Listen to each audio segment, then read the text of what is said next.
Magnus stared at the dollar bill trembling in her frozen fingers, weighing his options. The sensible thing would be to point her toward town, maybe offer directions to the boarding house. But Copper Ridge was 8 miles through Devil's Canyon in this weather. She'd be dead before she made it halfway. "You alone out there?" he asked, scanning the white void behind her.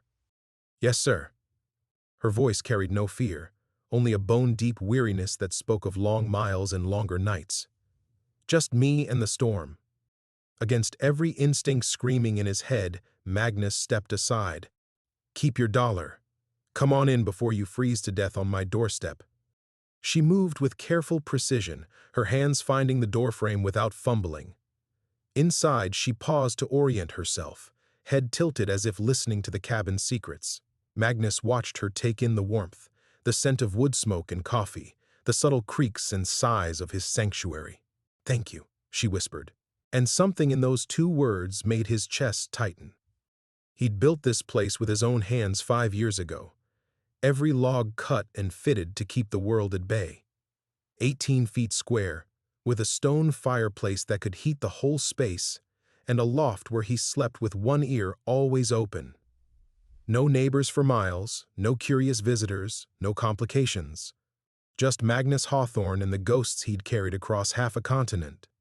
"Name's Bull," he said, settling her onto the bench beside his table. Her dress was thin cotton, soaked through and inadequate for Montana's bite. "You got a name?" "Celeste." She folded her hands in her lap with practiced grace. Celeste Moreau. The name meant nothing to him, but something about the way she said it felt rehearsed, like an actor delivering familiar lines. Magnus pulled a wool blanket from his trunk and draped it around her shoulders. Her skin was pale as birch bark, almost translucent in the firelight, and those unseeing eyes. "You hungry?" He ladled stew from the pot hanging over the fire, noting how she tracked his movements perfectly. "Been on the road long?" "Longer than I'd like." She accepted the bowl with steady hands. "I've been looking for someone." "Well, you found the wrong cabin then. Ain't nobody out here but me and the wolves." Celeste spooned stew into her mouth, chewing thoughtfully. Outside, the wind howled through the canyon like something alive and angry, rattling the shutters Magnus had barred against the storm. He'd weathered worse blizzards in this place, but something about tonight felt different, electric, dangerous. "You used to be in the circus," she said suddenly. Magnus went rigid. "Who told you that?" "The way you move. Careful but confident, like a man who knows his own strength." She set down her spoon. "And your hands. I felt the calluses when you helped me inside. Not ranch work calluses. Something else. Smart woman. Too smart for comfort. That was a long time ago." The magnificent Bull Hawthorne. Strongest man alive, they said. A ghost of a smile crossed her lips. "I heard tell you once lifted a wagon clean off a man's crushed leg in Philadelphia." The memory hit him like a physical blow. Tommy Morrison, pinned under 2,000 pounds of iron and wood while the crowd screamed. Magnus had lifted that wagon with raw terror for fuel, and Tommy had lived to see his daughter born. That was before everything went to hell, before the fire. "How do you know about that?" His voice came out rougher than intended. "People talk, stories travel." Celeste turned those blind eyes toward him with unsettling precision. "Especially stories about men who disappear." Magnus stood abruptly, chair scraping against the pine floor. "Lady, I don't know what game you're playing, but—" "No game." She rose as well, the blanket slipping from her shoulders. "I told you, I've been looking for someone. Looking for you."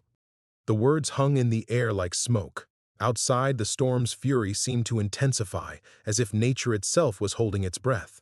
Magnus felt the familiar weight of his past pressing down, the careful walls he'd built around his new life suddenly feeling thin as paper. Why? The question came out barely above a whisper.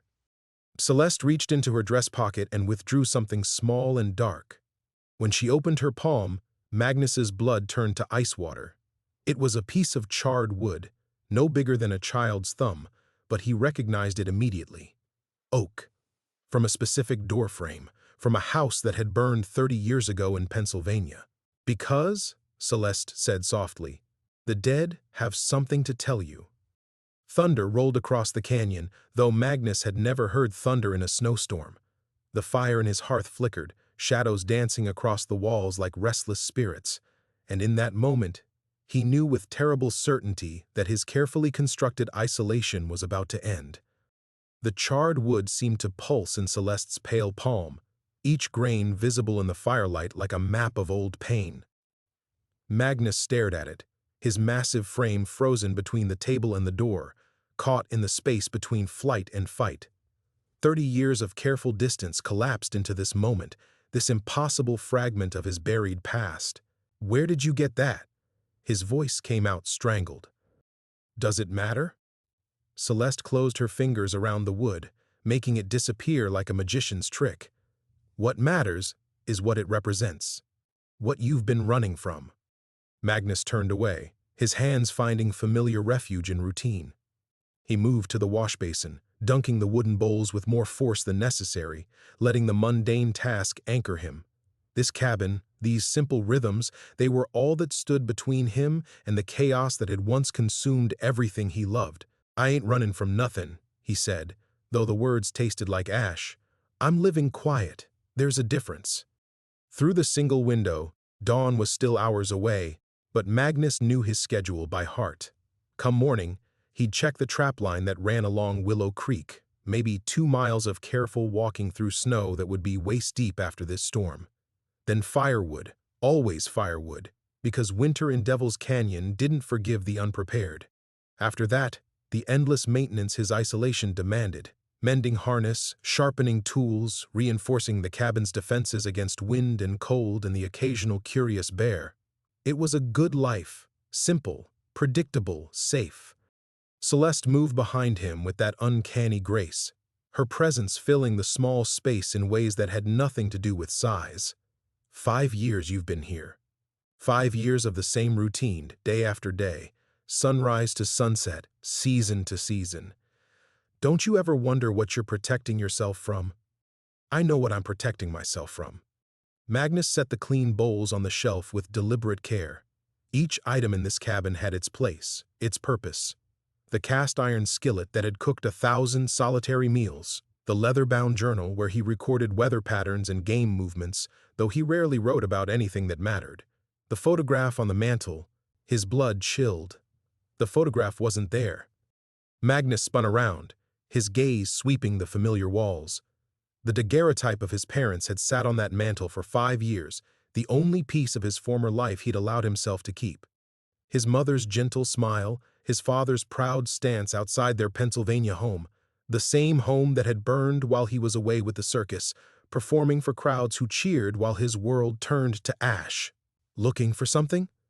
Celeste asked softly. "What did you do with it?" "I didn't touch anything." She settled back onto the bench, arranging the blanket around her shoulders with practiced ease. But sometimes the past has a way of hiding when it knows you're not ready to face it. The fire popped, sending sparks up the chimney, and Magnus forced himself to breathe. He was letting her get under his skin, letting her strange words and impossible knowledge shake foundations that had held firm for half a decade. This was exactly why he'd chosen isolation, why he'd built this cabin miles from the nearest neighbor, why he traded furs and game in Copper Ridge only when absolutely necessary, why he'd buried Bull Hawthorne so deep that most days he almost forgot the strong man had ever existed. "You don't know anything about me," he said.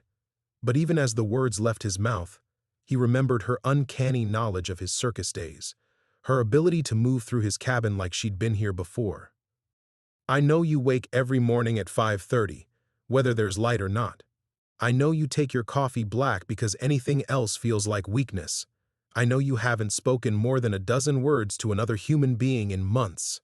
Celeste's blind eyes seemed to track his movement as he paced. "I know you built this place to be a fortress, but you've made it a prison instead." Each word hit like a physical blow because they were true, all of it. The rigid schedule that kept memory at bay. The isolation that protected him from forming connections that could be severed. The careful construction of a life so small and controlled that loss couldn't find purchase in it. But it was a good life, damn it. Honest work, clean air, the satisfaction of surviving on his own terms. He had fresh meat from his traps, vegetables from the garden he tended each summer, enough firewood stockpiled to last until spring. He owed nobody anything, and nobody owed him. No complications, no betrayals, no midnight fires that stole everything worth living for. What do you want from me? The question escaped before he could stop it, raw and desperate. Celeste reached into her other pocket and withdrew something that made Magnus's knees nearly buckle.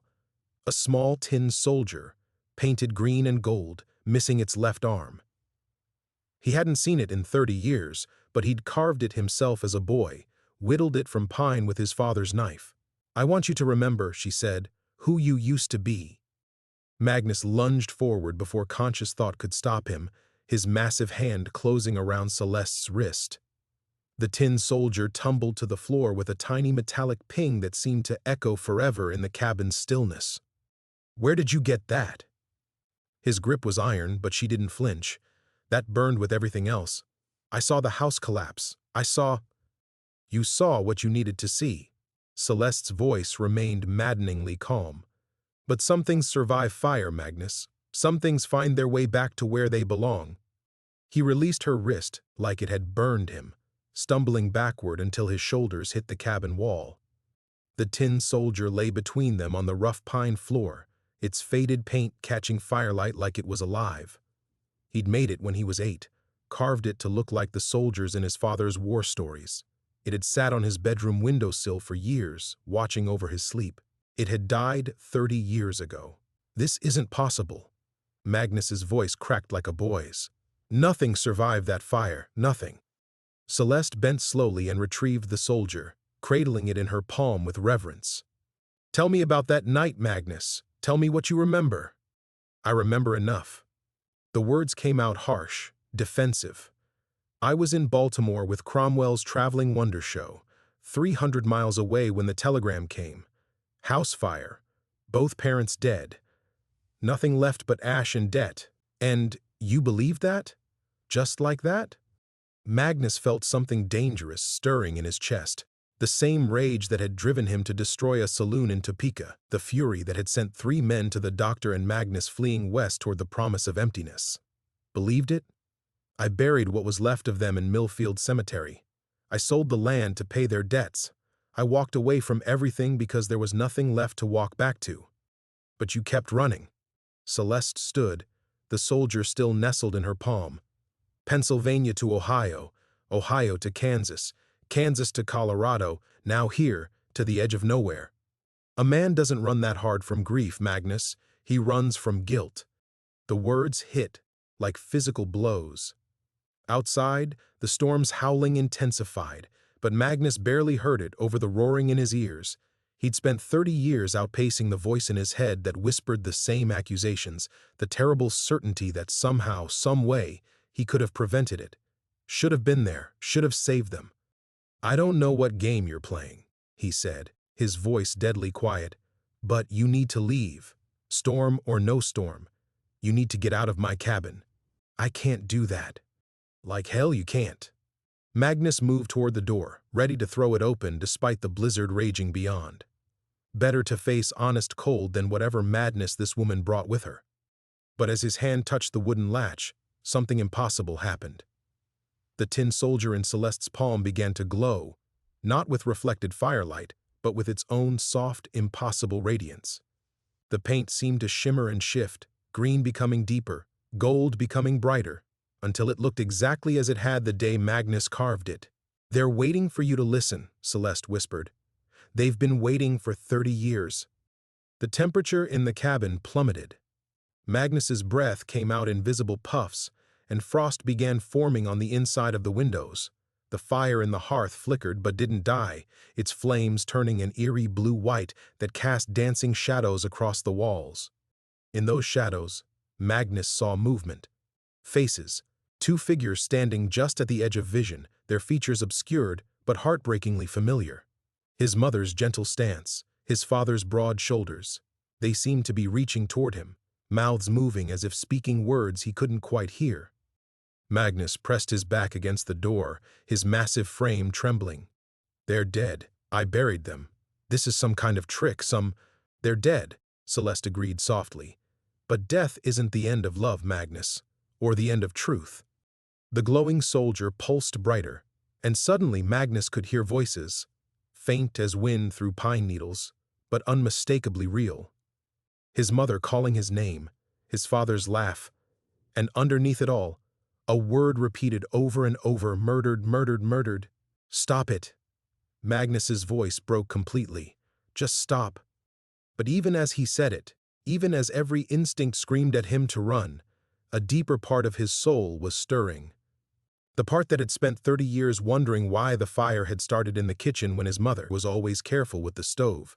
The part that questioned why neighbors had found the bodies in the parlor, as if they'd been trapped there. The part that had noticed the timing, just 3 days after his father had written about some troubling business with the mine company. Celeste stepped closer, the soldier's light painting her face in ethereal radiance. You can keep running, Magnus. You can stay here in your safe, small world until you die forgotten and alone, or you can finally ask the questions you've been afraid to ask. The choice hung between them like a blade. Magnus looked at the glowing soldier, at the impossible woman who'd brought winter inside his sanctuary, at the shadows that might be ghosts or might be madness. And for the first time in 30 years, he chose truth over safety. What questions? Celeste's smile was gentle, but Magnus could see the weight of terrible knowledge behind it. The glowing soldier pulsed once more in her palm before its light dimmed to a faint shimmer, plunging the cabin back into the warm amber of firelight. The shadows retreated, taking with them the phantom figures that might have been his parents' ghosts or his own desperate imagination. Not yet, she said softly. You asked, but you're not ready to hear. Magnus felt something crack open inside his chest, relief and disappointment warring for dominance.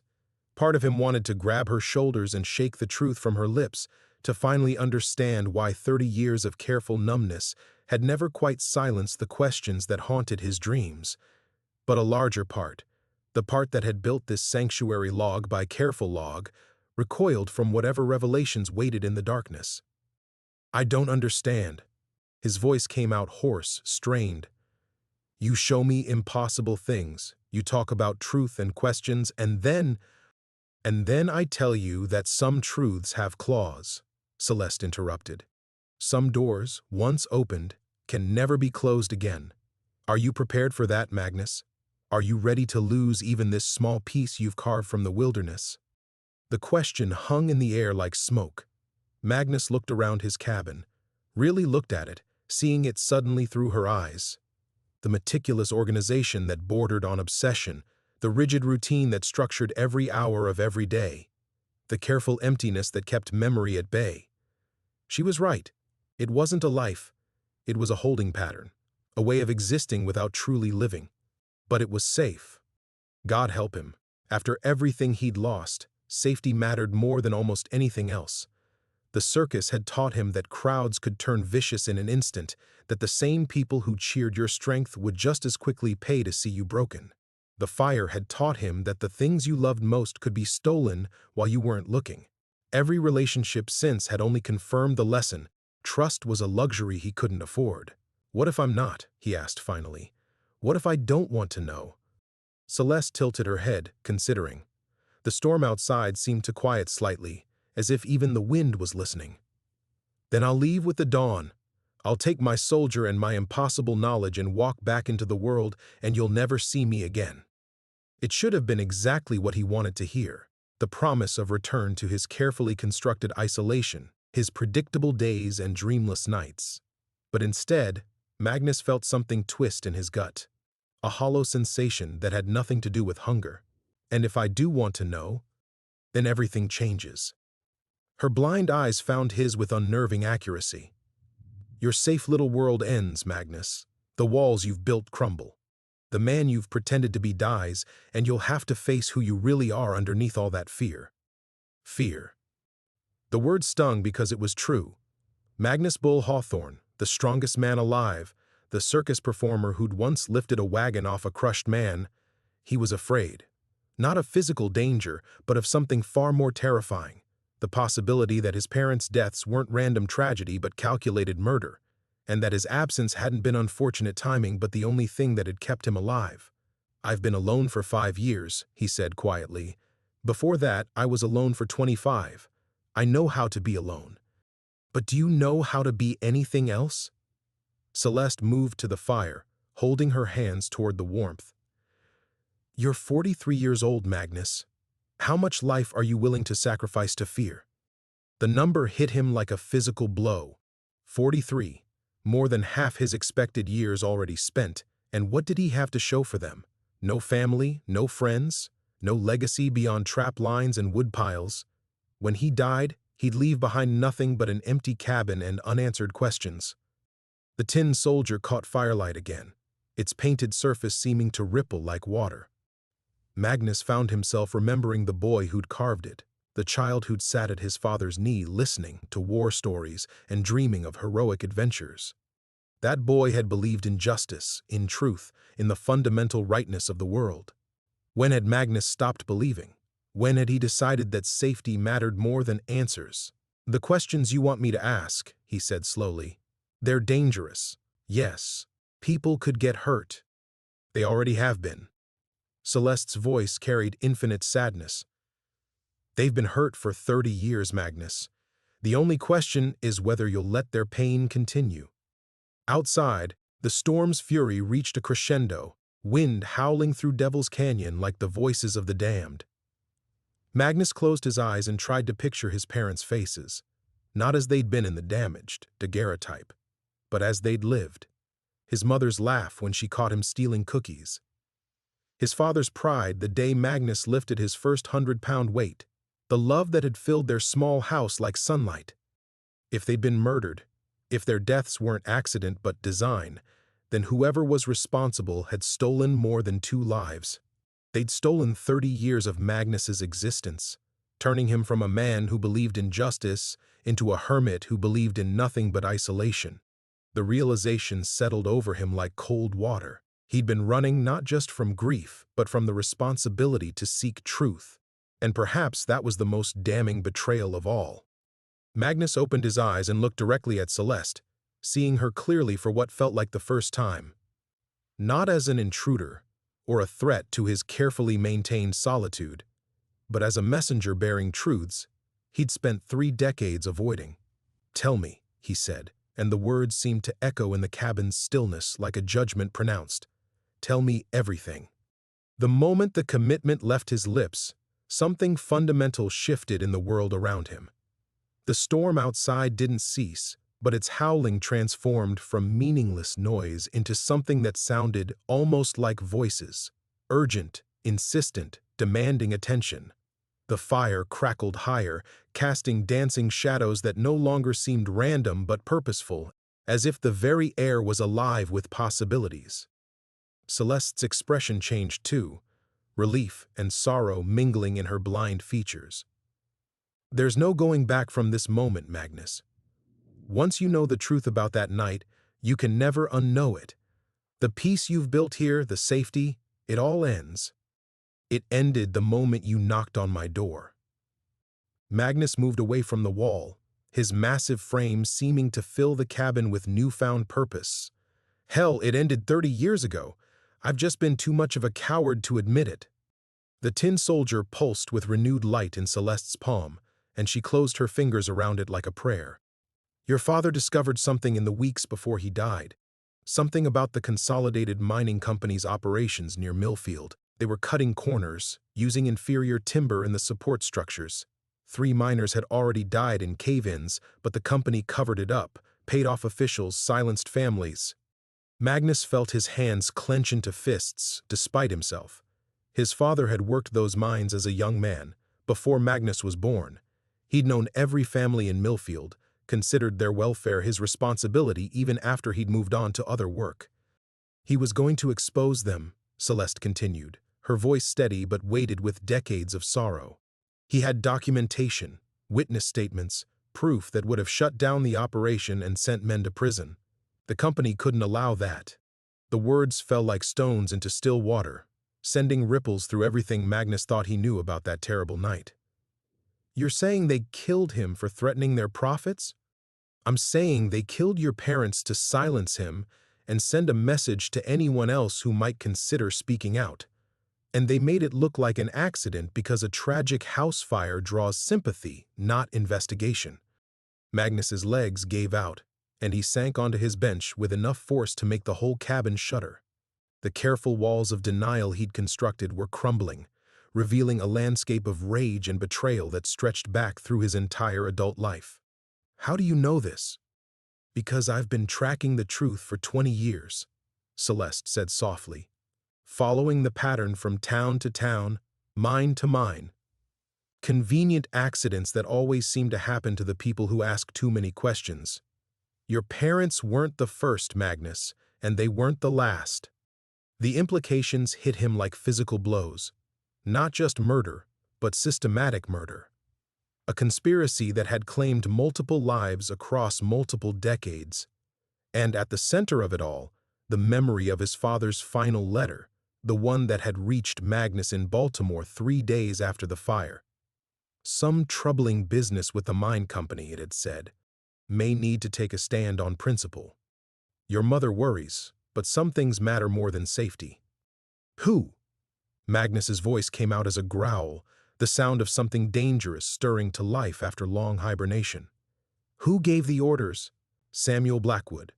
He was the company's regional supervisor then. He's a territorial senator now. The name meant nothing to Magnus, but he filed it away like ammunition for a weapon he was only beginning to understand how to use. He's still alive? Very much so. Living in Helena, respected member of the community, pillar of the church. He's built quite a life for himself on the foundation of other people's graves. Magnus stood again, pacing to the window where frost painted intricate patterns on the glass. Beyond the storm, Devil's Canyon stretched away into darkness. But for the first time in years, he wasn't seeing it as a refuge. Instead, it looked like what it had always been, a place to hide. A coward's retreat from the responsibilities that came with being alive in a world where injustice flourished, and good people died for threatening comfortable lies. What do you need from me? He asked without turning around. I need Bull Hawthorne, Celeste replied. Not the hermit who's been hiding in these mountains, but the man who once lifted a burning beam off a trapped child in Kansas City. The man who stood up to corrupt officials in 3 different territories. The man who believed that strength without purpose was just violence waiting to happen. Magnus caught his reflection in the frost-covered glass, a stranger's face, lined with years of deliberate emptiness. But underneath, he could see traces of who he'd once been, who he could be again if he chose courage over safety. Where do we start? He asked, turning back to face whatever destiny awaited in her impossible knowledge. Celeste rose from her chair, the tin soldier's glow casting shifting patterns across her weathered features. We start with the rules of this world you're entering, Magnus, because what you've experienced tonight, the visions, the voices, the impossible knowledge, it's only the beginning. She moved to the cabin's center, her blind eyes somehow taking in every corner of the room with unnerving precision. Death leaves echoes in certain places, around certain people. Your parents' murder created ripples that have been spreading for 30 years, touching lives, gathering strength. I'm what some might call a conduit. I can see those echoes, speak with the restless dead. Magnus felt the familiar urge to dismiss her words as madness, but the memory of his parents' shadows was too fresh, too real. And Samuel Blackwood? What does he know about this? More than you might think. Celeste's voice carried a warning edge. Men who build empires on murder don't survive 30 years without understanding the forces they've unleashed. He has protections, allies both living and otherwise. The company employed more than just hired killers. They consulted with practitioners of darker arts. A log shifted in the fire, sending sparks spiraling up the chimney. In the brief flare of light, Magnus could have sworn he saw figures moving in the shadows again, not his parents this time, but strangers with hollow eyes and reaching hands. How many others? He asked quietly. How many families like mine? 17 that I can prove. Perhaps twice that number if you count the miners themselves. Celeste's fingers tightened around the soldier. But we won't be working alone. The dead remember, Magnus, and some of the living have never stopped fighting. Before he could ask what she meant, 3 sharp knocks echoed through the cabin. Deliberate, measured, cutting through the storms, howling like a blade through silk. Magnus's hand moved instinctively to the rifle mounted above his door, but Celeste shook her head.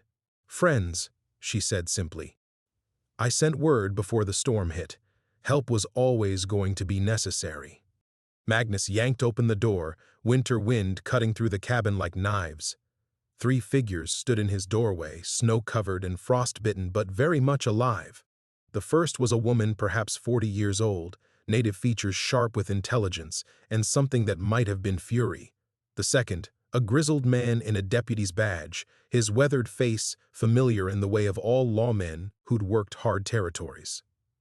The third surprised him most, a young woman, barely 20, with the pale complexion and careful dress of Eastern education. "Took you long enough, Celeste," the deputy said, stomping snow from his boots as they filed inside. "Storm's getting worse by the hour." "Magnus," Celeste said, closing the door behind them, "meet Sarah Crow Feather, Deputy Frank Morrison, and Miss Elizabeth Hayes. They've each lost something to Samuel Blackwood's operation." The native woman, Sarah, fixed Magnus with a stare that seemed to weigh his soul. "My brother died in the Copper Falls mine collapse, 1882. Company said it was an accident. My brother said it was murder, right up until the night his cabin burned down with him inside." Deputy Morrison spat into the fire, the saliva hissing against hot coals. "I've been tracking Blackwood for 8 years, ever since I found evidence linking him to a dozen accidental deaths across 3 territories. Every time I get close, witnesses disappear or evidence burns up convenient-like." The young woman, Elizabeth, stepped forward, her educated accent carrying an edge of refined rage. "My father was a federal mine inspector. He died investigating safety violations at a consolidated operation near Butte. They said his horse threw him into a ravine. They didn't mention the bullet hole in his skull until I paid for my own examination." Magnus looked from face to face, seeing his own loss reflected in their eyes. These weren't random allies. They were fellow survivors, each carrying wounds that matched his own. "How did you all find each other?" "The dead whisper to those who know how to listen," Sarah said, her voice carrying hints of old traditions, older knowledge. "And Celeste has been gathering whispers for 20 years. But why now?" Magnus asked. "Why bring us together after all this time?" Celeste moved back to the fire, the soldier's glow pulsing in rhythm with her words. "Because Blackwood is planning something bigger. A consolidation that will give him control over mining operations from Montana to Colorado. Hundreds of lives at risk. Thousands of families that could suffer what we've suffered." "More than that," Deputy Morrison added grimly. "Word is he's got backing from some Eastern syndicate, money enough to buy judges, politicians, maybe even territorial governors. If he succeeds, there won't be anyone left to stand against him." The cabin fell silent, except for wind and flame.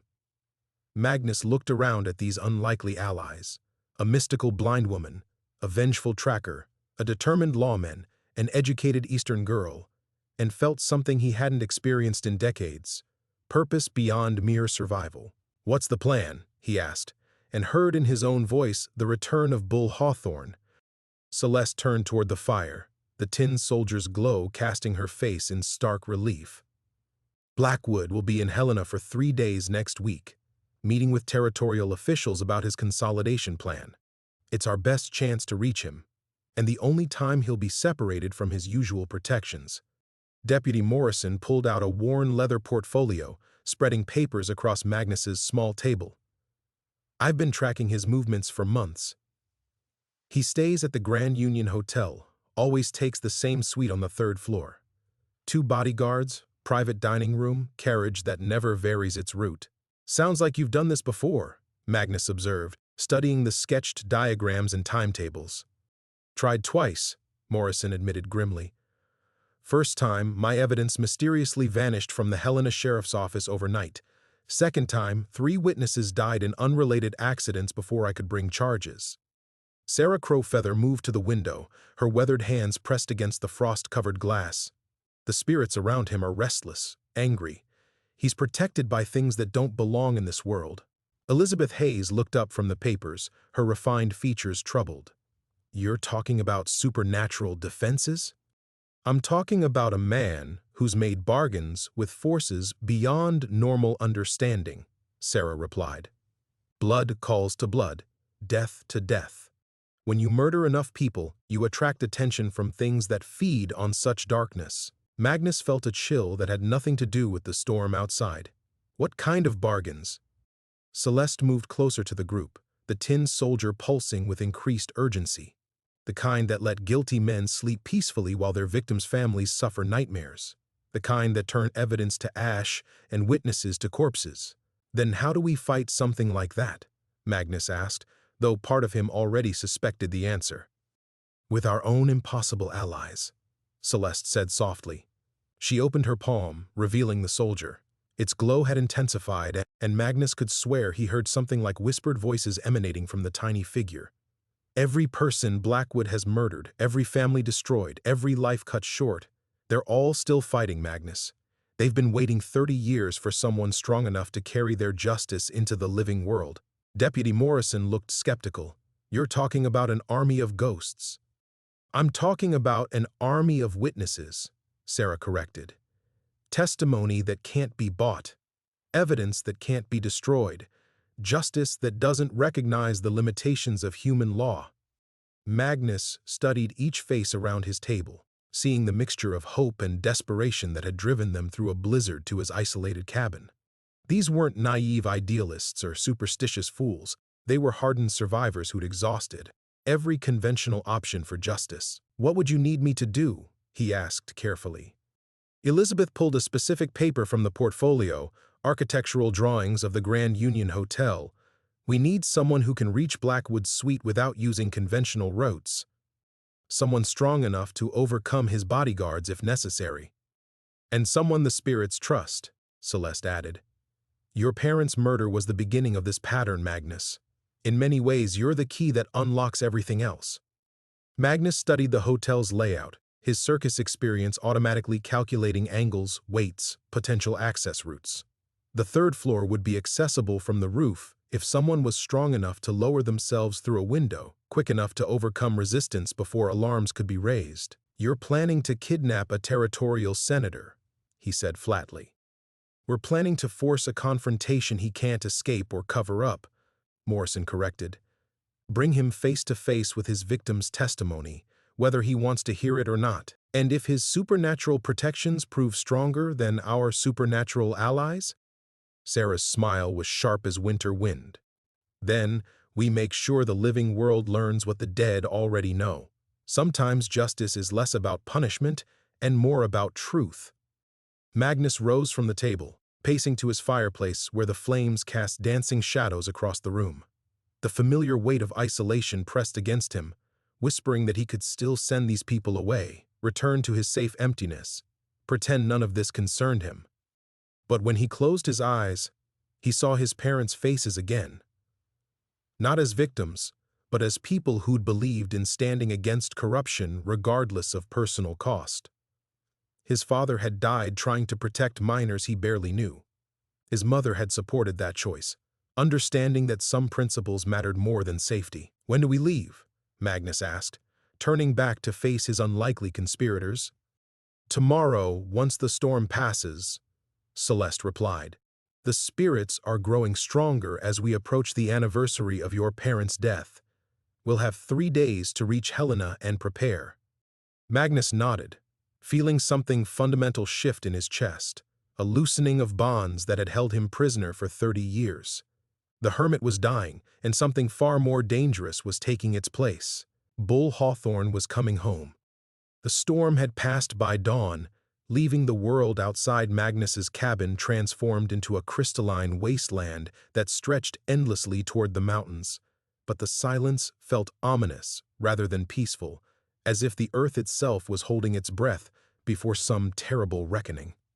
Magnus stood in his doorway, watching his 4 companions prepare for departure with the efficient movements of people who'd already accepted they might not survive what lay ahead. The weight of his father's old Colt pressed against his hip, A gun he hadn't worn in 15 years, now loaded and ready for purposes he'd once sworn to abandon. "Second thoughts?" Sarah asked, securing her pack with movements that spoke of long familiarity with hard travel. Magnus shook his head, though the question hit closer to truth than he cared to admit. Every rational part of his mind was screaming that this was madness, riding toward Helena to confront a man protected by wealth, political power, and forces that defied natural law. But rationality had abandoned him the moment Celeste first spoke his parents' names. "Just wondering if I remember how to be the man they need," he replied honestly. Deputy Morrison looked up from checking his rifle, weathered features creased with something that might have been sympathy. Bull Hawthorne stood down 3 armed claim jumpers in Deadwood without firing a shot, carried 2 miners out of a collapsed shaft in Colorado when everyone else said it was suicide to try. "You don't forget how to be brave, you just forget that you are." The words should have been comforting, but they only reminded Magnus how thoroughly he'd buried that version of himself. Bull Hawthorne had believed in justice, had trusted in the fundamental goodness of fighting for what was right.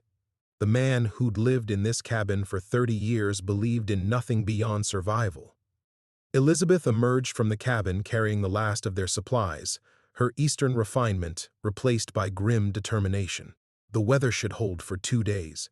After that, another storm system moves through. Cutting it close," Morrison observed. "Everything about this is cutting it close," Celeste said quietly. The tin soldier in her palm had grown brighter overnight, its glow now visible even in daylight. "The anniversary approaches, and the boundary between worlds grows thin. We'll have advantages in Helena that we've never had before, but so will our enemies." As if summoned by her words, a sudden wind swept down from the peaks, carrying with it sounds that had no place in the natural world. Whispers in languages Magnus didn't recognize, the distant echo of screams, something that might have been weeping. The horses stamped nervously, their breath creating clouds of vapor that lingered too long in the still air. "They're watching," Sarah said, her hand moving to a medicine bag at her throat. Both sides gathering strength for what's coming. Magnus felt the truth of it in his bones, a sense of vast forces aligning, of destiny crystallizing around choices that couldn't be unmade. Every step toward Helena would take him further from the safety of isolation and deeper into a conflict that had been brewing for 3 decades. But as they mounted their horses and began the treacherous descent from Devil's Canyon, Magnus found himself thinking not of safety, but of his father's final letter. "Some things matter more than safety." Words that had seemed like foolish idealism for 30 years now felt like prophecy. The journey to Helena would take them through territories where Blackwood's influence ran deep, mining towns where convenient accidents had silenced too many voices, valleys where the earth itself seemed poisoned by spilled blood.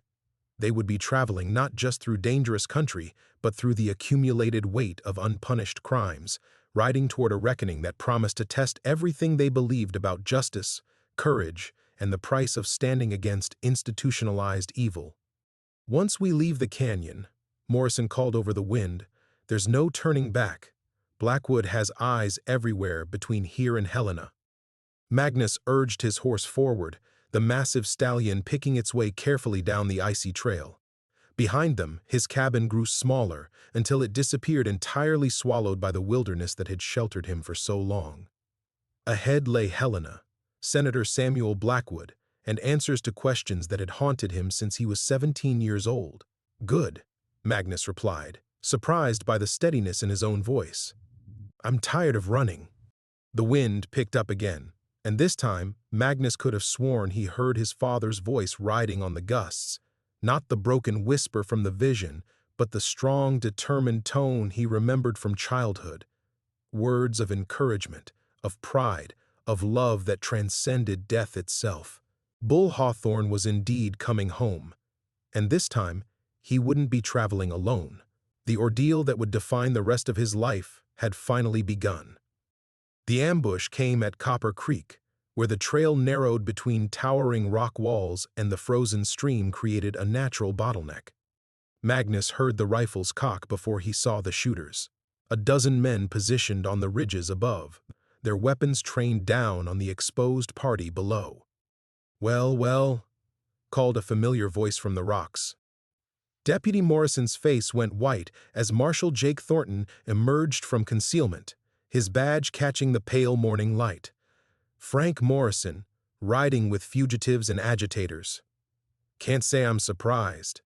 Magnus felt his world tilt sideways.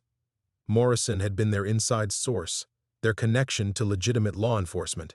If Thornton was here, if he knew their plans— "Jake," Morrison said carefully, his hand hovering near his sidearm, "this isn't what it looks like, isn't it?" Thornton's smile was cold as the mountain air. Territory's been looking for the big man there since that trouble in Billings last year.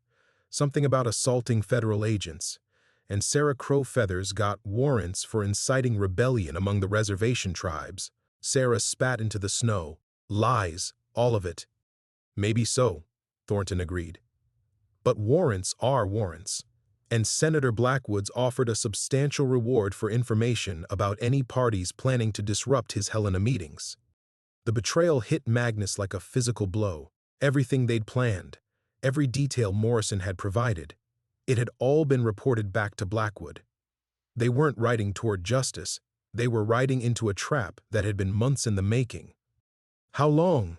Magnus asked quietly, his voice carrying the deadly calm that had once made claim jumpers reconsider their life choices. "How long what, Bull?" Thornton's use of his old name was deliberately mocking. "How long has Morrison been working for Blackwood?" Morrison's shoulders sagged, and in that moment Magnus saw the truth written across the deputy's weathered features. "Since the second attempt," Morrison said hollowly. "After my witnesses died, Thornton came to me with photographs of my daughter in Denver, said accidents could happen anywhere, to anyone." Elizabeth's educated voice cut through the mountain air like a blade. "They threatened your family." "They threatened everyone's family," Thornton called down cheerfully. "Amazing how cooperative folks become when they understand what's at stake. Even Miss Crowfeather's nephew at the agency received some friendly visits." Sarah's face had gone stone still, but Magnus caught the slight tremor in her hands. Another betrayal, another layer of corruption that ran deeper than any of them had imagined. "What about Celeste?" Magnus asked, though he dreaded the answer. "Oh, the blind lady's exactly what she claims to be," Thornton said. "Problem is, she's been talking to dead folks for so long she forgot how to spot the living liars around her." Celeste's fingers tightened around the tin soldier, its glow flickering like a candle in wind. "The spirits, they're being pushed back. Something's interfering with their connection to this world." From his position on the ridge, Thornton held up a small object that gleamed with unnatural darkness, some kind of amulet or charm. "Senator Blackwood sends his regards. Turns out there are ways to quiet restless ghosts, at least temporarily. Old knowledge, the kind that costs more than money to acquire." The whispers that had surrounded them since leaving the canyon faded to nothing, leaving only the natural sounds of wind and water. Magnus felt the loss like a severed limb. Whatever supernatural aid they'd been counting on had just been cut away. "So what now?" Magnus asked, calculating distances and angles, looking for any advantage in their hopeless position. "Now you all turn around and ride back to Devil's Canyon like good little hermits," Thornton said. "Forget about Helena, forget about justice, forget about anything except staying alive long enough to see next winter. And if we refuse?" Thornton's smile widened. "Then we test whether Bull Hawthorne is as bulletproof as the stories claim."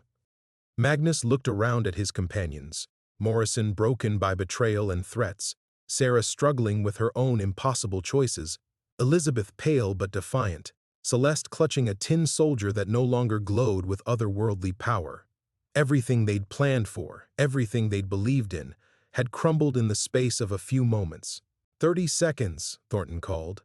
"Then my boys get nervous and start shooting. Your choice, Bull."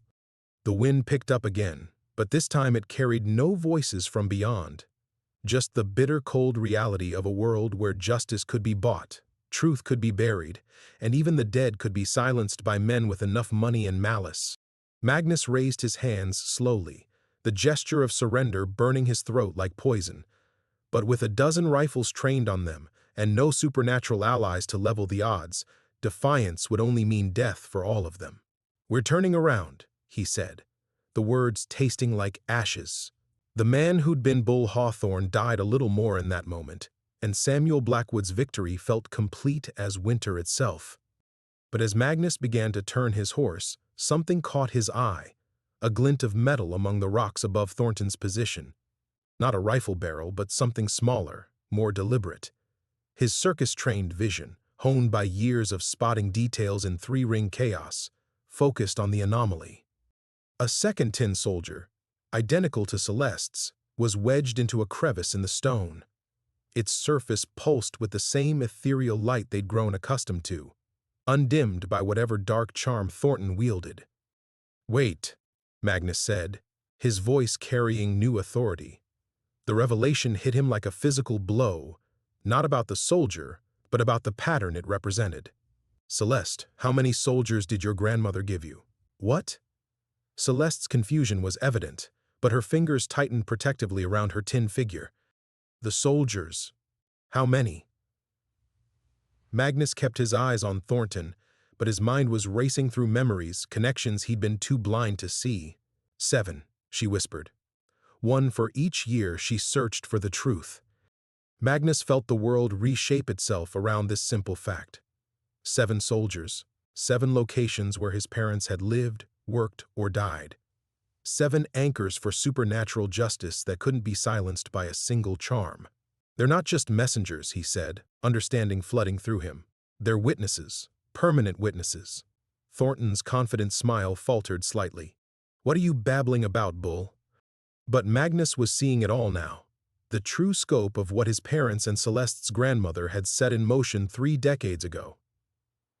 Not just a call for vengeance, but a carefully constructed trap that had taken 30 years to spring. "Morrison," Magnus said quietly, "when you investigated Blackwood the first time, where did your evidence disappear from?" "The Helena Sheriff's Office," Morrison replied, confusion replacing despair in his voice. "And the second time?" "Territorial Courthouse." Magnus nodded, pieces falling into place with the precision of a well-designed circus act. "Sarah, where did your nephew work before the agency?" "The land office in Butte." Understanding began to dawn in her dark eyes. "Elizabeth, your father's bank? Where was his main branch?" "Helena." "But I don't see—" "7 locations," Magnus interrupted, his voice growing stronger. "Helena Sheriff's Office, Territorial Courthouse, land office in Butte, your father's bank, the mine where my parents died, this canyon where I've been hiding, and one more." He looked directly at Celeste. "Your grandmother's house in Pennsylvania, where she first spoke to their spirits." Celeste's face went white. "The network," she breathed. "She didn't just send me to find you, she built a network." Thornton was no longer smiling. His hand moved toward the dark charm, but Magnus could see uncertainty creeping into his posture. Whatever protection Blackwood had provided, it was designed for a single point of supernatural contact, not a web spanning 3 states in 30 years. "Every place Blackwood's corruption touched," Magnus continued, the truth flowing through him like revelation, every location where evidence was destroyed or witnesses silenced. They planted soldiers, anchors, so that no matter how much money he spent, no matter what dark bargains he made, the truth would survive. As if summoned by his words, more glints of metal became visible among the rocks. Not just one additional soldier, but several. The ambush site itself was riddled with them, hidden in crevices and shadows, their combined light growing brighter as understanding spread among the trapped party. "Impossible," Thornton snarled, raising his charm higher. But the dark artifact was smoking now, its power overwhelmed by the collective presence it was trying to suppress. "Not impossible," Sarah said, wonder replacing despair in her voice. "Inevitable. You can't silence the dead when they've been given permanent residence in the living world."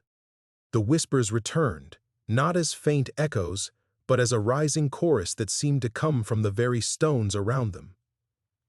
Voices Magnus recognized, his parents, but also dozens of others. Miners who died in suspicious accidents, ranchers whose land had been stolen through legal manipulation, native families destroyed by policies Blackwood had helped craft. Morrison straightened in his saddle, his hand moving to his weapon as the supernatural tide turned. "The warrant," he said suddenly. "For Bull Hawthorne. I never filed it." "What?" Thornton spun to face his subordinate. "You gave me the paperwork, but I never filed it. Legally, there's no warrant." "Which means," Morrison's smile was grim as justice, "you're holding federal officers at gunpoint without cause." Elizabeth's refined voice carried deadly precision. "And I'm a federal bank examiner investigating territorial corruption, which makes this obstruction of federal justice." The men on the ridges were growing nervous, their rifles wavering as the supernatural chorus grew louder and Thornton's authority crumbled. What had seemed like certain victory moments before was dissolving into legal and supernatural chaos. Magnus felt something fundamental shift inside himself. Not the death of hope, but its violent resurrection. The careful hermit who'd hidden in Devil's Canyon was gone, replaced by something far more dangerous. A man who finally understood his true purpose. "Stand down, Marshal," Magnus called, his voice carrying the full authority of Bull Hawthorne in his prime. Justice has been patient long enough. The revelation was complete. The real trap had been 30 years in the making, and Samuel Blackwood had just walked into it. The supernatural chorus swelled around them, and Magnus watched Marshal Thornton's carefully constructed ambush collapse like a house of cards in a windstorm. The dark charm in Thornton's hand cracked audibly, releasing wisps of acrid smoke that made his hired gunmen step back from their positions. "You're all under arrest," Thornton snarled, but his voice carried none of its earlier confidence. The men on the ridges were exchanging uncertain glances, their rifles no longer steady as the very stones around them seemed to hum with otherworldly energy. "Actually," Elizabeth said, dismounting from her horse with surprising calm, "you are." She reached into her saddlebag and withdrew an official-looking document, its federal seal catching the pale mountain light. "Marshal Thornton, you're hereby relieved of duty pending investigation for conspiracy, corruption, and violation of federal banking regulations." Morrison stepped forward, his own badge glinting as he pinned it back to his coat.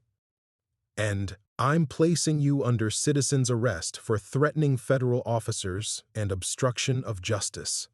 Magnus felt the shift in power like a physical thing, not just the supernatural presence growing stronger around them, but the very real authority that came from understanding the true scope of the trap they'd all been walking into.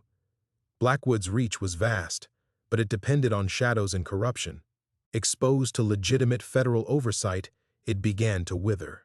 "Sarah," Magnus called, never taking his eyes off Thornton, "how many of your people know about the soldiers?" "All of them," she replied with fierce satisfaction. "My grandmother's stories weren't just entertainment, they were instructions. Every location where evidence was destroyed, every place where witnesses died mysteriously, the elders made sure someone placed a soldier, a permanent witness that couldn't be bought or threatened." Celeste stood in her stirrups, her blind eyes somehow focused with perfect accuracy on each hidden soldier among the rocks. "They're all connected," she said wonderingly. "Every single one. A network spanning half the continent, all anchored to the same truth, that Samuel Blackwood is a murderer who's hidden behind money and power for 30 years.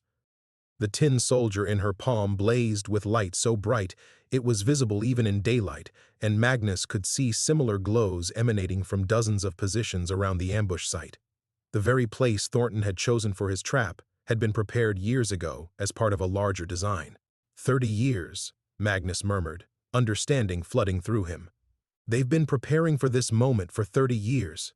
One of Thornton's gunmen, a nervous-looking man with pale eyes, called down from the rocks, "Marshal, maybe we should—" "Stay in position," Thornton snapped, but his authority was evaporating like morning mist. The supernatural pressure was building around them, and his broken charm offered no protection against forces he'd never truly understood. Morrison drew his weapon but pointed it at Thornton instead of Magnus. "It's over, Jake. You can surrender now, or we can do this the hard way." "You have no idea what you're dealing with," Thornton said desperately. "Blackwood's power goes beyond anything you can imagine. He has connections in Washington, in the territorial government." "Had," Elizabeth corrected.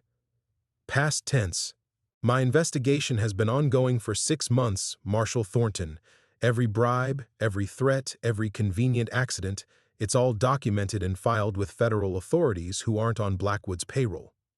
Magnus urged his horse forward, and the massive stallion moved with confidence despite the supernatural energy crackling through the air.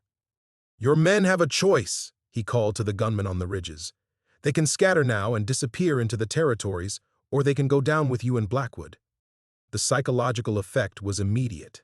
These were hired guns, not true believers, and the promise of money meant nothing if their employer was about to face federal justice. One by one, Magnus heard the distinctive sounds of rifles being lowered, of men retreating from their positions. "You're making a mistake," Thornton said, but his voice carried the hollow ring of defeat. "Even if you take down my operation, Blackwood has others. He's survived this long because he's careful, because he plans for every contingency." "Except one," Celeste said quietly, the tin soldier in her palm pulsing with rhythmic light. "He never planned for the dead to organize themselves." The wind picked up again, and this time it carried voices Magnus could almost understand. His parents, yes, but also others who had died because of Blackwood's greed. Miners, ranchers, tribal leaders, small-town sheriffs who'd gotten too close to the truth. Their whispers were growing stronger, more coherent, as if 30 years of patient waiting was finally bearing fruit. Magnus felt something fundamental settle into place inside his chest, not just the return of Bull Hawthorne's confidence, but something deeper, purpose. The understanding that every choice he'd made, every year of self-imposed exile, had been leading to this moment. "Helena," he said, his voice carrying the authority of a man who finally understood his destiny. "We're going to Helena, and we're going to end this." The trap had indeed been 30 years in the making, but Samuel Blackwood was the one caught in it. The silence that followed Magnus's declaration stretched like a held breath across the mountain clearing. Thornton, his dark charm now nothing but cracked obsidian in his trembling palm, looked around at his scattered men with the expression of a man watching his kingdom crumble. "You think it'll be that simple?"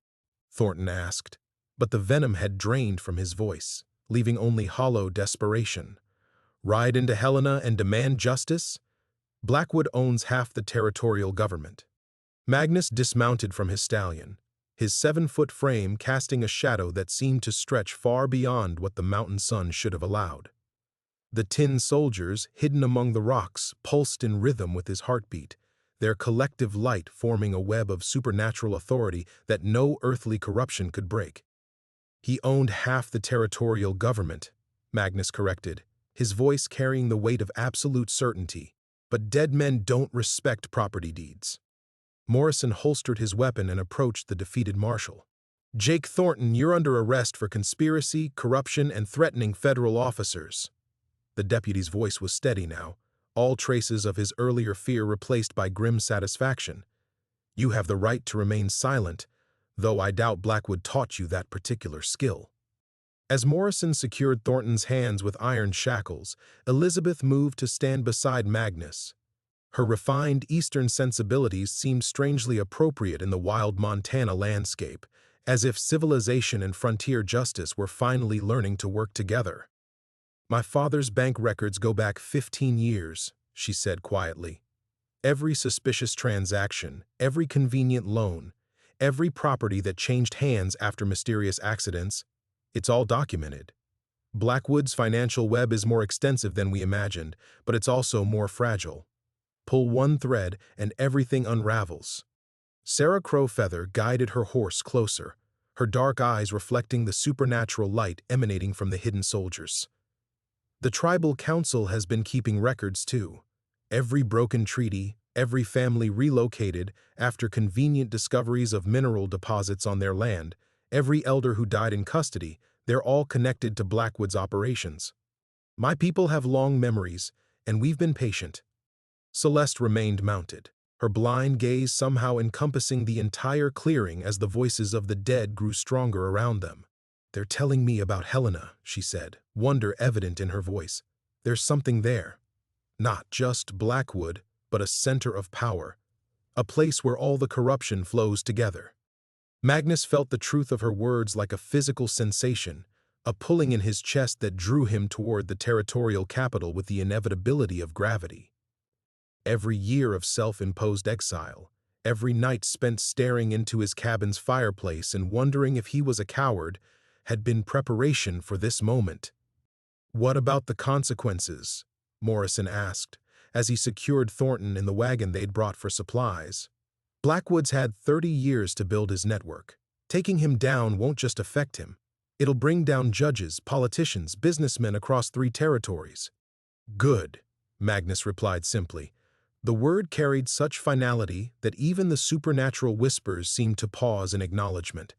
Corruption is like gangrene. You don't heal it by treating the symptoms. You cut out the diseased flesh, no matter how much it hurts. Elizabeth nodded approvingly. The federal investigation has already identified the key players. When Blackwood falls, he won't fall alone. Justice has been patient, but it hasn't been idle. As they prepared to break camp and begin the journey to Helena, Magnus felt the weight of his past shifting on his shoulders. Not the crushing burden it had been for 30 years, but something he could carry with purpose. The guilt remained, but it was transformed now into fuel for the confrontation ahead. Celeste urged her horse alongside his as they formed their traveling party. "They're coming with us," she said softly, her fingers tracing the warm surface of the tin soldier. "Not just your parents, but all of them. Every victim, every silenced witness, every person who died because one man valued money over human life. They've been waiting for this moment, Magnus. Waiting for you to understand that some fights are worth having, no matter the cost."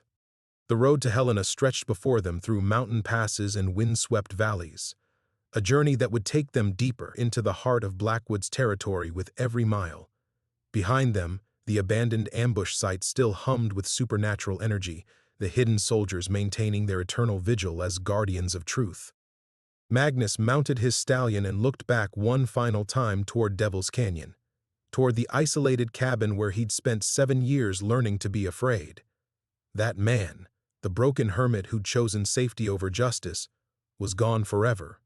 In his place rode someone far more dangerous, a giant who'd finally remembered that some things were worth fighting for. "Helena," he said again, and this time the word carried the promise of a reckoning 30 years in the making. The final confrontation loomed ahead like a storm on the horizon, inevitable and absolute. The dead were riding with them now, and Samuel Blackwood's long reign of terror was about to end.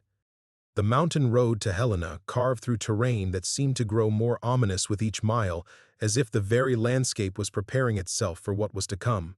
Magnus rode at the head of their small party, his massive frame casting shadows that the afternoon sun couldn't quite explain, while the supernatural chorus that had begun at the ambush site followed them like an invisible army. Halfway through their second day of travel, as they crested a ridge overlooking the prickly pear valley, Celeste suddenly reined in her horse with a sharp intake of breath. "He knows," she whispered, her blind eyes wide with sudden understanding. "Blackwood knows we're coming." Magnus felt it too, a shift in the air pressure, a wrongness that made his stallion skitter nervously beneath him. The tin soldiers they carried pulsed with agitated light, and somewhere in the distance, a murder of crows took flight from trees that should have been too far away to see clearly. "How?" Morrison asked, his hand instinctively moving to his weapon as he scanned the seemingly empty valley below. "The network works both ways," Sarah said grimly, her weathered face etched with new concern. "If the dead can communicate across distances, then whatever dark forces Blackwood commands can do the same. We've been moving through his territory for 2 days, long enough for word to reach him." Elizabeth pointed toward Helena, where the late afternoon light revealed something that chilled Magnus to the bone. The territorial capital, normally bustling with activity visible even from this distance, appeared shrouded in an unnatural darkness. Storm clouds gathered above the city in patterns that defied meteorology, spiraling inward like a vast, malevolent eye. "He's not just waiting for us," Magnus realized, his voice carrying the weight of terrible understanding. "He's preparing a trap that makes Thornton's ambush look like a schoolyard scuffle." The supernatural pressure around them intensified, and Magnus could feel the hidden soldiers throughout. the network, responding to some unseen call. But along with their familiar presence came something else. Shadows that moved independently of any earthly source, whispers in languages that predated human civilization. 30 years, Celeste said, her voice tight with concentration as she listened to voices only she could fully hear. He spent 30 years not just building a network of corruption, but preparing for this moment. He knew eventually someone would come for him, so he made sure he'd be ready. A bone-deep chill settled over the group as the implications became clear. This wasn't going to be a simple confrontation between a wronged man seeking justice and a corrupt businessman hiding behind money and influence. Blackwood had been preparing for this war since the day he'd ordered the mine fire that killed Magnus's parents. "What's he planning?" Morrison asked, though his tone suggested he wasn't sure he wanted to know the answer. Before anyone could respond, the answer revealed itself. The darkness over Helena began to spread outward like spilled ink, flowing down the mountainsides with unnatural speed.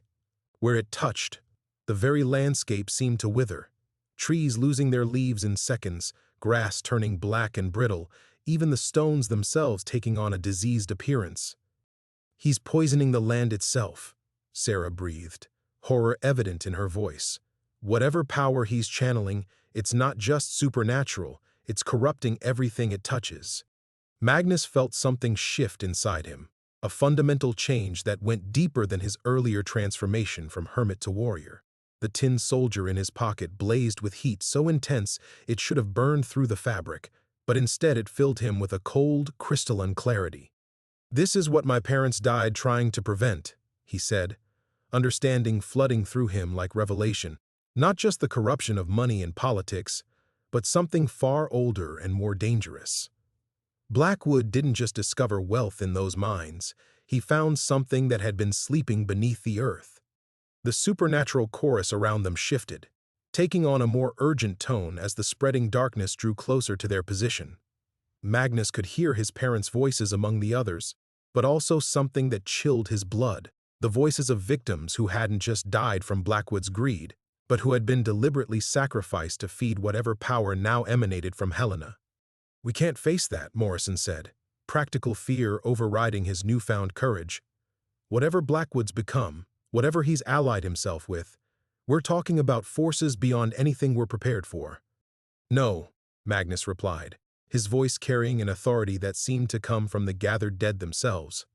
"We're talking about the exact forces I've been preparing to face my entire life. Every year of isolation, every night of guilt and self-doubt, every moment I spent believing I was a coward, it was all preparation for this."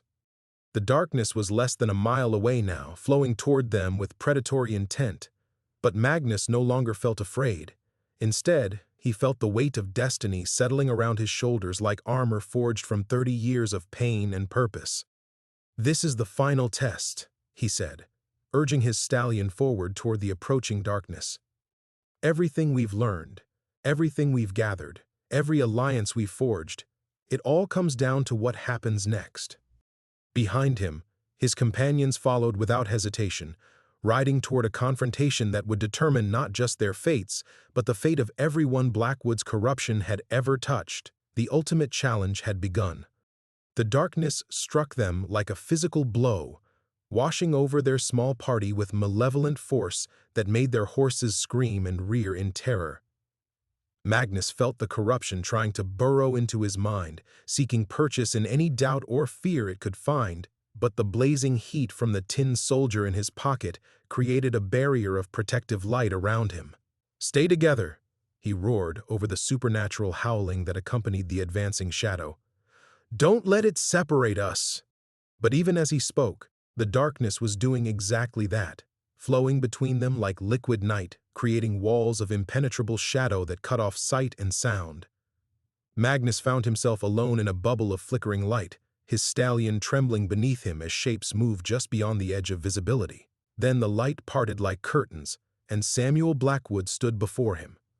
The man who had haunted Magnus's nightmares for 30 years bore little resemblance to the calculating businessman Magnus had expected. Blackwood's once human form was wrapped in shadows that moved independently of any earthly source, his eyes burning with an inner fire that spoke of bargains made with forces beyond mortal comprehension. The very air around him reeked of sulfur and decay. "Bull Hawthorne," Blackwood said, his voice carrying harmonics that made Magnus's bones ache. "The circus strongman who couldn't save his own parents. How fitting that you should come to me in the end." Magnus dismounted slowly, his massive frame unfolding to its full 7-foot height as he faced the creature that had once been a man.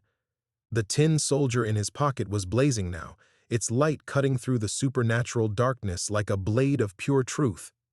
"I know what you are," Magnus said, his voice steady despite the horror before him. Not just a murderer hiding behind money and influence, something that made a deal with the darkness itself, trading human souls for power. Blackwood laughed, and the sound was like breaking glass mixed with children's screams. "You understand nothing. The coal beneath this territory isn't just fuel, it's a prison. Ancient powers, sleeping since before your pathetic civilization crawled from the mud. Your parents weren't just collateral damage in a mining accident. They were the first sacrifices that began breaking those ancient seals." The shadows around them writhed and shifted, taking on shapes that hurt to look at directly. Magnus felt 30 years of guilt and self-doubt rising in his throat like bile, but alongside it came something else. The voices of every victim, every silenced witness, every innocent soul that had fed Blackwood's ascension to supernatural power. 30 years of feeding, Blackwood continued, his form growing larger as the darkness coalesced around him. 30 years of careful harvesting, of wars and accidents and convenient disasters, all to gather enough spiritual energy to complete what I began in that Pennsylvania mine. Soon, the final seals will break, and forces older than your god will walk the earth again. Magnus reached into his pocket and drew out the tin soldier, its light now so brilliant it cast sharp shadows through the supernatural darkness. But he wasn't alone. Dozens of similar lights began blazing throughout the shadow realm as the network of guardian spirits fully manifested for the first time in 3 decades. "You made one mistake," Magnus said, advancing on the transformed Blackwood with steady, purposeful steps. "You assumed the dead would stay silent forever. But every soul you sacrificed, every life you destroyed, they've been waiting, organizing, preparing for this moment." The battle-scarred soldier in his palm blazed like a star as Magnus raised his massive fist. Around them, the supernatural chorus of victims rose to a thunderous crescendo, their collective will focusing through the network of hidden guardians with enough force to shake the very foundations of Blackwood's power. "You're just one man!" Blackwood roared, his shadowy form lashing out with tendrils of pure corruption. One broken hermit who couldn't save anyone when it mattered. The darkness struck Magnus with the force of an avalanche, but instead of crushing him, it broke against the blazing light that surrounded him. Because he wasn't just one man anymore. He was the focal point of 30 years of patient preparation, the living conduit for an army of the wronged dead who had refused to rest until justice was done. "No," Magnus said, his voice now carrying the authority of every victim who had ever fallen to Blackwood's greed. "I'm exactly what you created, the consequence of your choices, coming home at last." He struck with the force of a mountain falling, his giant strength amplified by supernatural purpose. The tin soldier in his fist connected with Blackwood's corrupted heart like a hammer striking anvil, and the sound that erupted shattered the darkness around them like breaking glass. Blackwood's scream of rage and agony echoed across dimensions as 30 years of stolen power began hemorrhaging from his disintegrating form. The ancient seals he'd spent decades weakening snapped back into place with cosmic finality, banishing the shadows he'd summoned back to whatever hell had spawned them. The final confrontation had begun in earnest, and the very fabric of reality hung in the balance. The impact of Magnus's supernatural blow sent shockwaves through the shadow realm, but even as Blackwood's stolen power hemorrhaged around them, the creature that had once been human revealed the true scope of his preparation. The collapsing darkness didn't dissipate. Instead, it began flowing back into Blackwood's form with renewed intensity, fed by something far more sinister than Magnus had anticipated. "Did you think it would be so simple?" Blackwood snarled, his corrupted form blazing back to terrible life. 30 years of preparation, and you believe one righteous punch would end it? I've spent 3 decades weaving my essence into the very fabric of this territory. Every mine, every ranch, every settlement from here to the Canadian border, they're all part of me now. Magnus felt the truth of those words like ice in his veins. Through the network of guardian spirits, he could sense the vast web of corruption Blackwood had constructed, not just financial and political, but spiritual. Thousands of innocent lives, their life force siphoned away so gradually that even the victims never realized they were being drained. The tin soldier in Magnus's fist pulsed with desperate heat as his parents' voices rose above the supernatural chorus. But this time, their message wasn't one of encouragement. It was a warning that cut through him like a blade. The only way to break the network, his mother's voice whispered with heartbreaking clarity, is to sever its connection to the living world entirely. But that connection runs through you now, son. You've become the focal point, the living anchor that allows the dead to manifest. Understanding struck Magnus like a physical blow. The supernatural power flowing through him, the ability to channel the collective will of Blackwood's victims, it came with a price he was only now beginning to comprehend. He wasn't just fighting alongside the dead, he was becoming their gateway into the world of the living. You see it now, Blackwood laughed, his form growing larger as he drew power from the corrupted network. To truly defeat me, you'd have to close that gateway forever. But that would mean cutting myself off from the living world, Magnus finished, the words tasting like ashes in his mouth. Becoming a guardian spirit myself.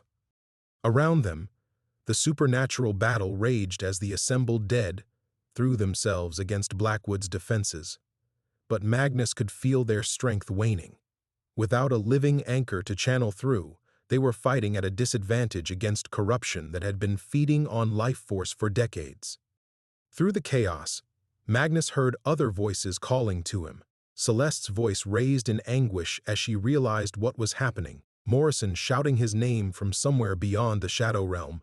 Sarah's war cry as she fought creatures that shouldn't exist in the physical world. His companions were still out there, still fighting, still believing he could find another way. But the tin soldier in his palm was growing cold, its light dimming as the network's power requirements exceeded what the dead alone could provide. Magnus felt his life force being drawn into the collective effort, his mortal essence becoming fuel for the supernatural army he commanded. The choice crystallized before him with terrible clarity. He could maintain his connection to the living world and watch Blackwood's corruption eventually overwhelm their defenses, condemning countless innocents to the same fate as his parents. Or he could make the ultimate sacrifice, surrender his mortal existence to become a permanent guardian, giving the dead the power they needed to seal Blackwood's network forever. Images flashed through Magnus's mind. The cabin by Devil's Canyon where he'd learned to live again. Celeste's face when she'd first described his childhood home. The moment he'd chosen to trust others for the first time in 30 years. 7 years of slowly healing from his self-imposed exile, of discovering he wasn't the coward he'd believed himself to be. All of it would end here. The cost of justice, his father's voice whispered, filled with pride and sorrow in equal measure. We never got the chance to pay it, son. We died before we could make things right. Magnus looked at the tin soldier one final time, at the battered figure that had survived his childhood fire and somehow found its way back to him when he needed it most. The metal was warm again, pulsing with the combined love of his parents and the determination of every soul who had ever stood against corruption.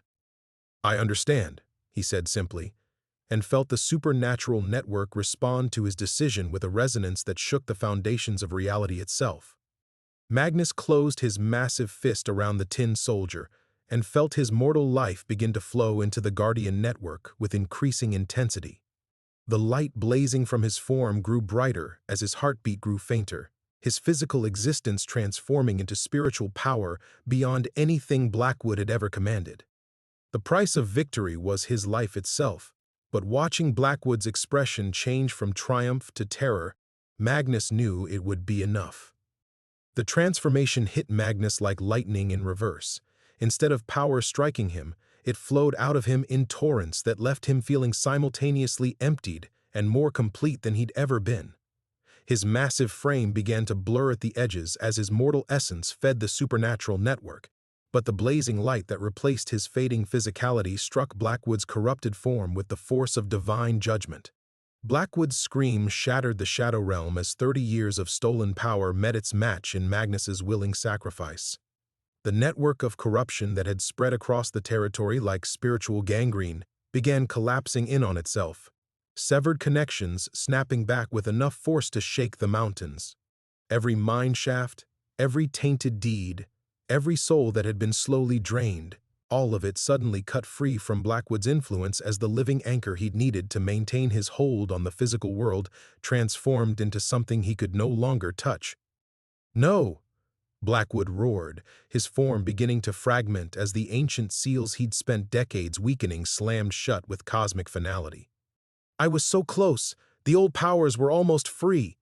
But his words dissolved into nothing as Magnus's sacrifice reached its crescendo.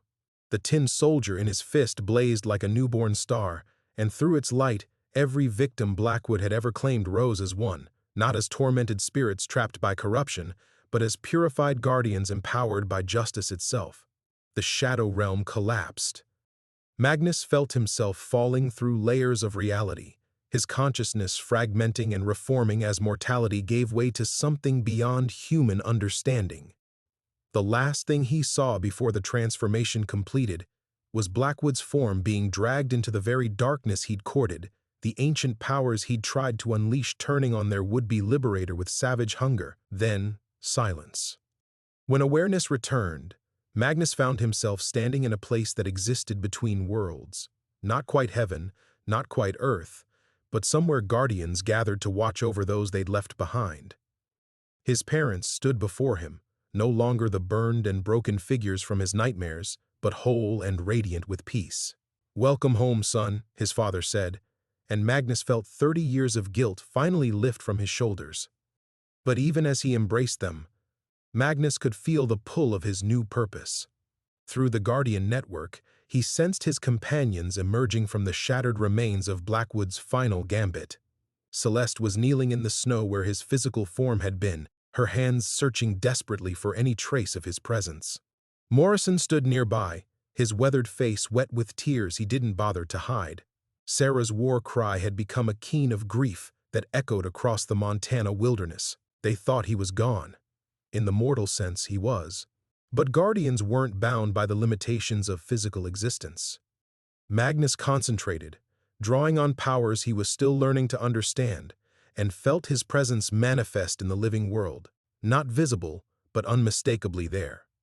Celeste's head snapped up as supernatural warmth surrounded her, and through their connection, he was able to communicate what words never could. "Still here, always here, watching over you all." The message rippled through the network to Morrison and Sarah, to every hidden soldier who had aided their cause, to the countless innocents whose lives had been touched by Blackwood's corruption. Where there had been despair, hope began to bloom. Where there had been fear, protection settled like a warm blanket. Blackwood's network was broken, but the Guardian network that had risen to replace it was something beautiful, a web of protection and justice that would endure long after the last witness to these events had passed into legend. In Helena, the unnatural darkness lifted like fog before sunrise. Throughout the territory, corrupt officials found themselves mysteriously compelled to confess their crimes. Hidden documents surfaced in the hands of journalists. Witnesses who had been too terrified to speak suddenly found their voices, backed by a supernatural certainty that justice would protect them. The cleanup would take years, but it had begun. From his place between worlds, Magnus watched over it all, a giant's presence transformed into a guardian's eternal vigil. The tin soldier that had anchored him through his mortal struggles now anchored his spiritual form, its battered surface gleaming with the light of souls at peace. His parents stood beside him, no longer bound by the tragedy that had defined their deaths, but empowered by the justice their sacrifice had ultimately made possible. Around them, the vast chorus of guardians hummed with satisfaction, not at vengeance completed, but but at protection secured for generations to come.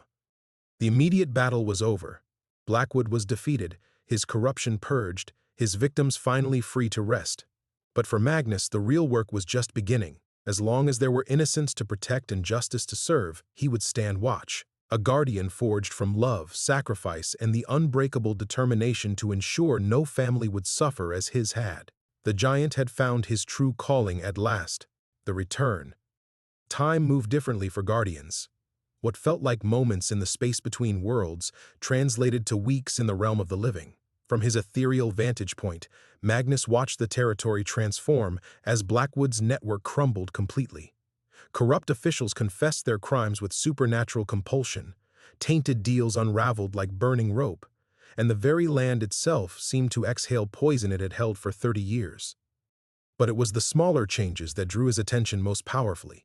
Celeste, sitting by his empty grave each morning, speaking to him as if he might answer with more than the warm presence he could barely manage to project.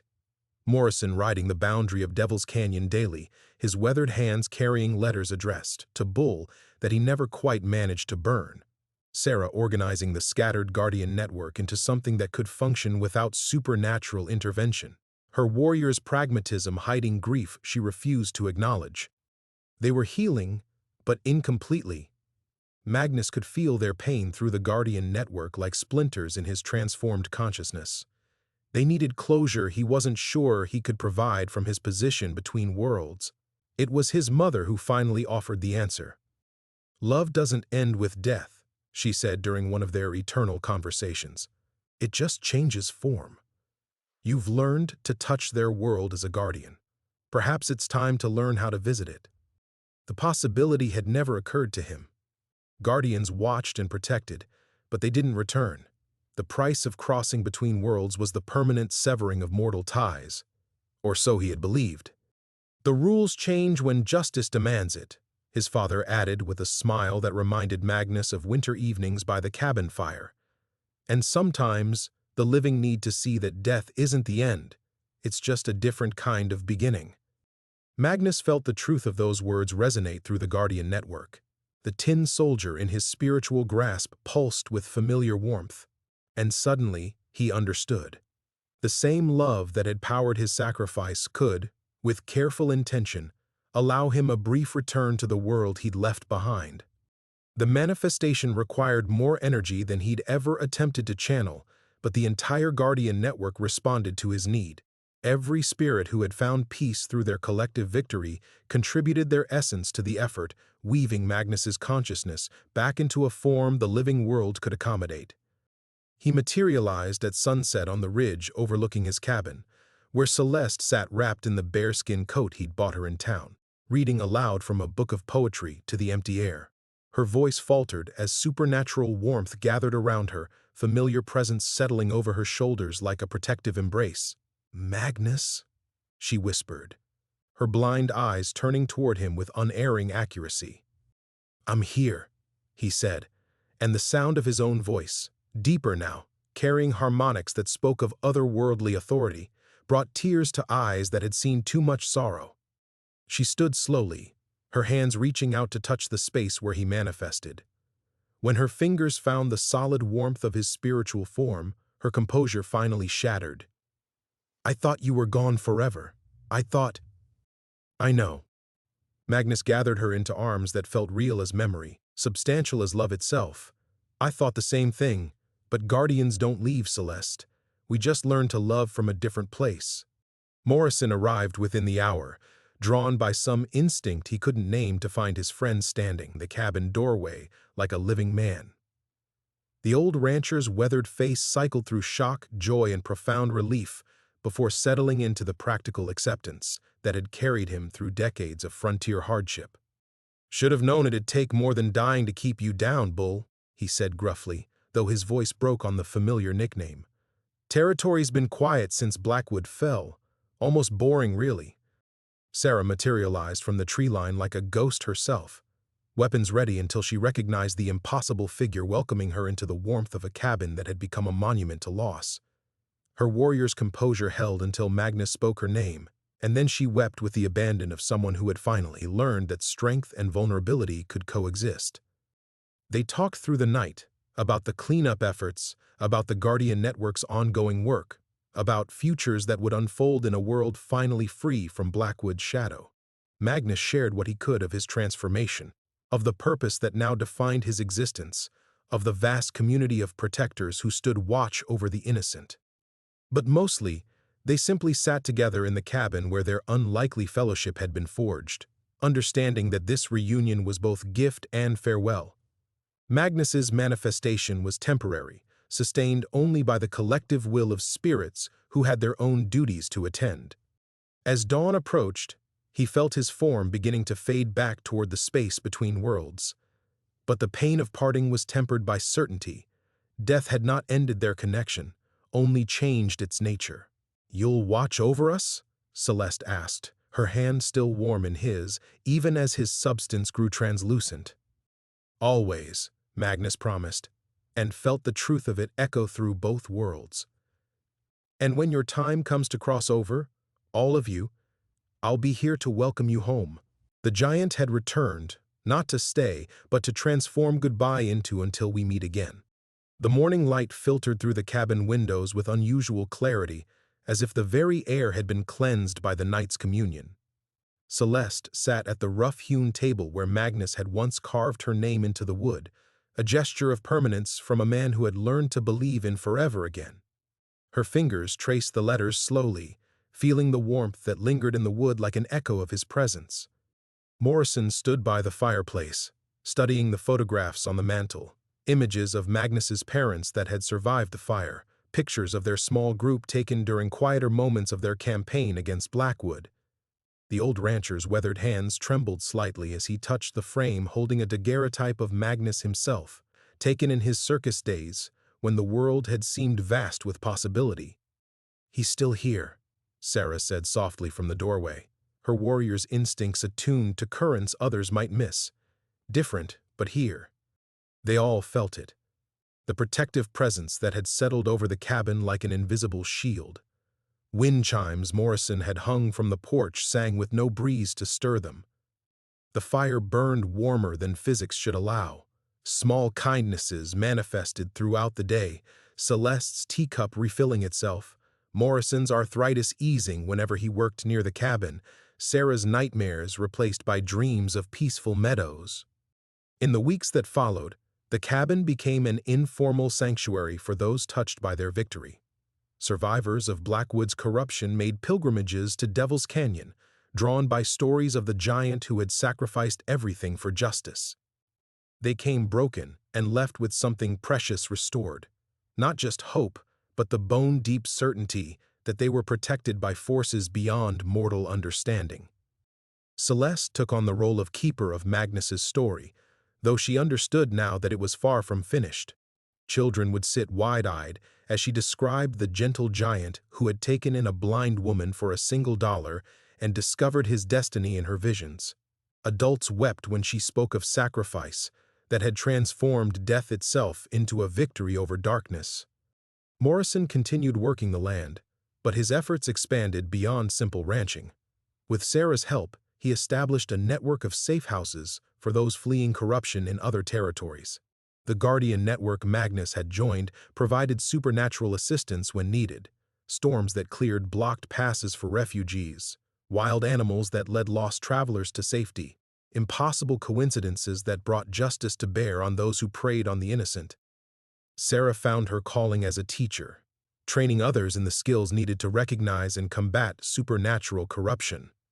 Her school, built on land Morrison donated near the cabin, became renowned throughout the territory for producing individuals capable of standing against forces that conventional law could never touch. She taught them to fight, yes, but more importantly, she taught them to love fiercely enough to sacrifice for strangers. The seasons turned with unusual grace around Devil's Canyon. Winters were less harsh, summers more generous with their harvest, spring arrived earlier and stayed longer. The land itself seemed to respond to the benevolent presence watching over it, as if nature recognized a protector who would never ask for anything in return. On quiet evenings, when the wind carried just the right combination of warmth and starlight, Magnus's presence became almost tangible. Celeste would feel his hand on her shoulder as she read. Morrison would hear his laughter echoing from the barn, where they had once shared whiskey and stories. Sarah would catch glimpses of his massive silhouette standing watch on the ridge, guardian eternal against whatever darkness might threaten those under his care. Years passed, measured not just in changing seasons, but in lives saved, corruption exposed, justice served through channels both mundane and miraculous. The tin soldier Magnus had carried through his transformation became a symbol carved above the cabin door, a reminder that even the smallest among us could stand against overwhelming darkness if we chose courage over comfort.